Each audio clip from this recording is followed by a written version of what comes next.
suara narator yang mendalam dan dramatis, diiringi musik epik yang menegangkan. Pagi itu, cakrawala di utara Madinah menghitam.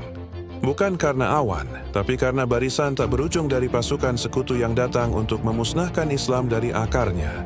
Lebih dari 10.000 prajurit dari suku Quraisy dan sekutunya tiba dengan penuh kesombongan, siap untuk pertempuran yang menentukan.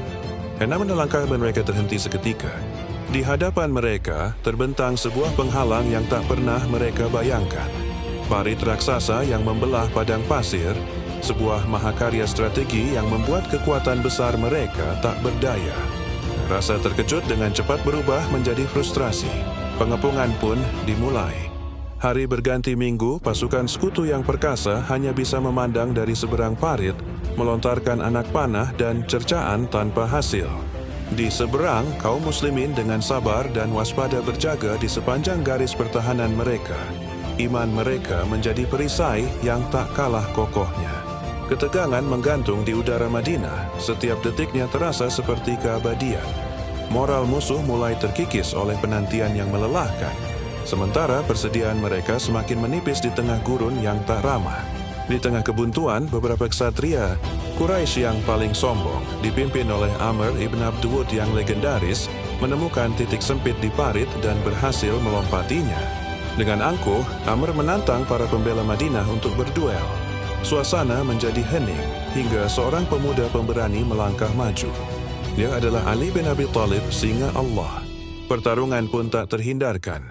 Pedang beradu menciptakan percikan api yang menyilaukan. Dalam sebuah duel yang akan dikenang sepanjang masa, Ali dengan kekuatan iman dan keahliannya berhasil menumbangkan sang raksasa. Kemenangan ini menjadi pukulan telak bagi moral pasukan musuh. Sementara itu, perang tak hanya terjadi di medan terbuka. Nabi Muhammad melancarkan strategi brilian di balik layar. Beliau menugaskan Nu'aim ibnu Mas'ud yang keislamannya dirahasiakan untuk menjalankan misi intelijen. Dengan cerdik, Nu'aim menyusup ke barisan musuh, menyebarkan benih-benih keraguan dan ketidakpercayaan antara suku Quraisy dan sekutu Yahudi mereka, Bani Quraisyah. Bisikannya yang beracun berhasil menciptakan keretakan fatal dari dalam aliansi yang tadinya kokoh. Puncak dari pertolongan Allah datang saat malam tiba, kakak membawa hawa dingin yang menusuk tulang. Tiba-tiba dari langit turun badai angin yang dahsyat. Angin itu mengamuk, menerbangkan tenda-tenda perkemahan musuh, memadamkan api penghangat mereka, dan meniupkan rasa takut yang luar biasa ke dalam hati mereka. Kepanikan melanda. Mereka merasa dikhianati dari dalam dan diserang oleh kekuatan gaib dari langit. Hancur oleh perpecahan internal, kelelahan, dan teror badai ilahi, pasukan sekutu tak punya pilihan lain. Semangat mereka telah patah. Satu persatu, suku-suku itu mulai membubarkan barisan, mundur dalam kekalahan yang memalukan tanpa pernah terlibat dalam pertempuran besar yang mereka dambakan. Fajar menyingsing di Madinah, menampakkan perkemahan musuh yang kosong. Kaum muslimin telah meraih kemenangan mutlak, sebuah kemenangan yang membuktikan bahwa pertolongan Allah selalu menyertai orang-orang yang sabar dan beriman.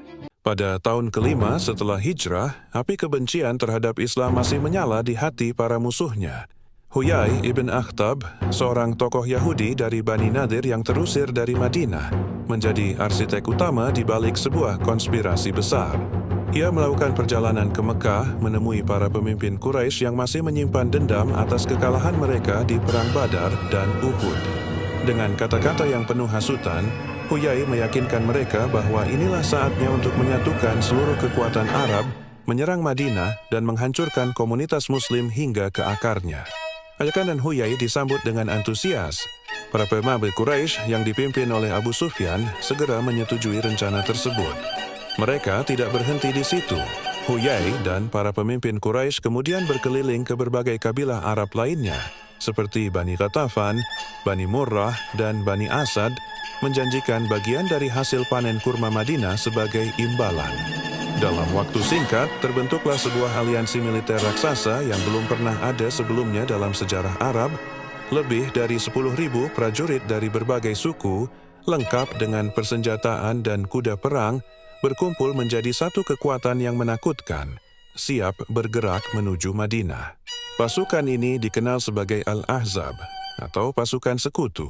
Di Madinah, kabar mengenai pergerakan pasukan kolosal ini sampai ke telinga Nabi Muhammad SAW melalui jaringan intelijen Muslim.